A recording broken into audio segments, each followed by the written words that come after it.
धन धन सतगुरु तेरा ही आसरा। सत्संग की अगली कड़ी में आया।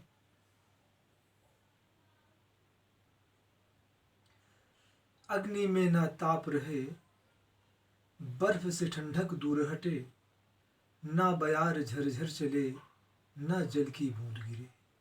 सासंगत जी, बिना सतगुरु के अग्नि में ताप नहीं रह सकता।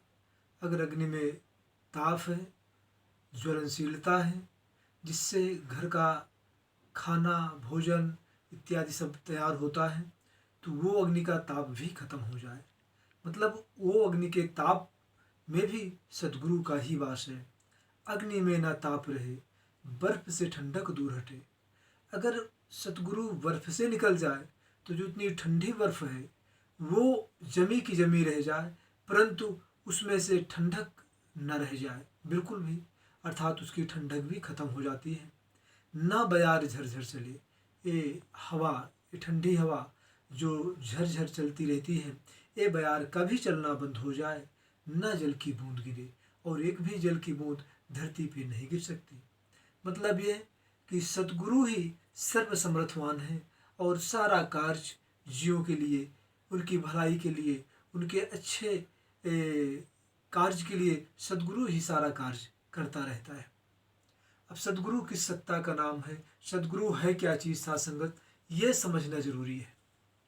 सतगुरु, पहला सतगुरु जो इस शरीर में आया, जो माँ के गर्भ से जन्म लिया और कुल मालिक उनके अंदर प्रकट हो गया, प्रत्यक्ष हो गया, तो उन्हें सतगुरु कहा जाता है।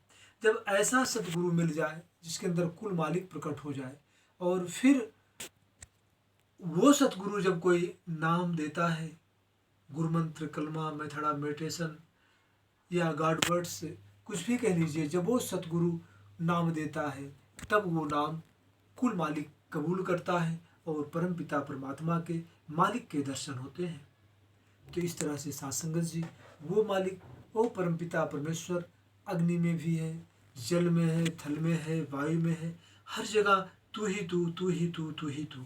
और वो सतगुरु, और कीमत जब तक आप देह रूपी सतगुरु की नहीं करते हैं, जब तक आप देह रूपी सतगुरु से प्यार मोहब्बत नहीं करते हैं, तब तक आप अंदरूनी चढ़ाइयाँ नहीं चढ़ सकते हैं, मालिक के दर्श दीदार के काबिल नहीं बन सकते हैं।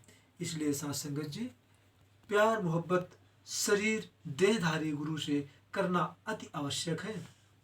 और इसी के साथ साथ अगली कड़ी में आया, सूरज चांद का तेज बुझे, सारी सृष्टि के जीव मरे, बिन तेरे ना जीव पले, तू करता धरता सबको भरते। अर्थात इस सूरज, इस चंद्रमा, अगर वो मालिक ना हो तो सूरज की रोशनी क्षीण हो जाए, सूरज का तेज क्षीण हो जाए, और चंद्रमा की रोशनी, चंद्रमा का तेज क्षीण हो जाए, और सारी सृष्टि के जीव मरे।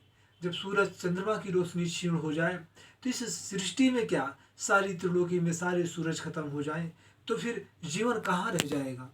अर्थात वो कुल मालिक सतगुरु ही है जो सारी सृष्टि को चलाने वाला है।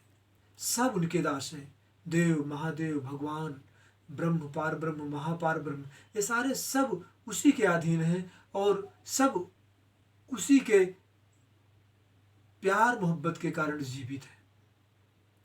अब आप सोचेंगे, देव, महादेव, भगवान, ब्रह्म, पार ब्रह्म, महापार ब्रह्म, तो सत्संगत जी, यहाँ भगवान से ताल्लुकात जो है, भगवान का मतलब जो सारी त्रिलोकी का मालिक है वो भगवान है। अर्थात सारी दुनिया का भगवान, अर्थात सारी त्रिलोकी का भगवान, भगवान एक है, वो है निरंजन भगवान। वो उसी को संतों ने निराकार कहा है, और वो निरंजन निराकार है, और वो काल पुरुष है। बाकी तो सारे उसी के बच्चे हैं, ब्रह्मा, विष्णु, महेश, देव, महादेव जो भी हैं, 33 गेट देवता, 56 कोट भवानियाँ, सारे उसी के बच्चे हैं। इसलिए साथ संगत जी, सब कुछ उस सदगुरु के अधीन है, अर्थात इस सदगुरु के अधीन है। जो सदगुरु देह रूप धारण करके आया, उसमें तुलना मत करो कि उस पर दुनिया वालों ने क्या जुल्म किया। उससे ये मत देखो कि दुनिया के लोग ने उसको कैसी कैसी यातना दी। ये तो काल का देश है, ये काल का खेला यहाँ पे चलता रहता है।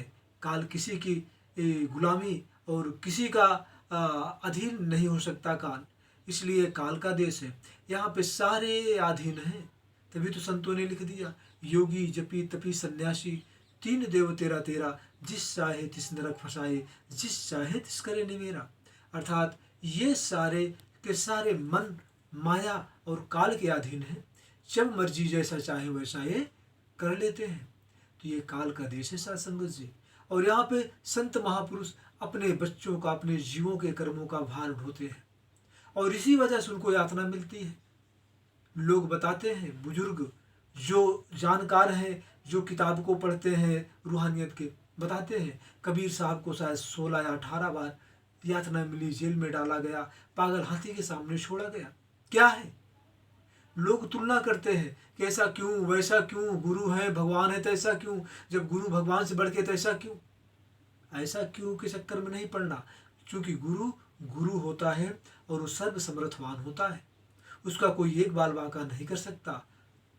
तो साध संगत जी इस तरह से आगे आया, सारी सृष्टि के जीव मरे, वही हर जगह है, कोई सह खाली नहीं है। सारी सृष्टि में जितने भी जीव हैं, जल थल नभ अर्थात आकाश पाताल जल थल में जितने जीव रहने वाले हैं, ये सारे जीव एक पल भी न जिए। इसी को कहते हैं कि जब वो मालिक परमपिता परमेश्वर सदगुरु जीवात्मा वो शरीर से निकल गई तो एक पलक झपकाना भी मुश्किल हो जाता है। बिन तेरे ना जीव पले, हे मेरे सतगुरु मौला, हे दाता, बिना तेरे कोई जीव नहीं पल सकता। तू करता धरता सबको वर्ते, तू ही करता पुरुष है, तू ही सब कुछ धारण करने वाला है, हर नेक कर्म करने और करवाने वाला तू ही है। बाकी तो जितने बुरे कर्म होते हैं वो तो मन के द्वारा होते हैं, काल माया के द्वारा होते हैं। तो इस तरह से साध संगत जी मन को समझना है और देहधारी गुरु को सर्व समर्थवान मान के उनके बताए गए मार्गों पे चलना है और वचनों पे पक्के रहना है। धन धन सतगुरु तेरा ही आसरा।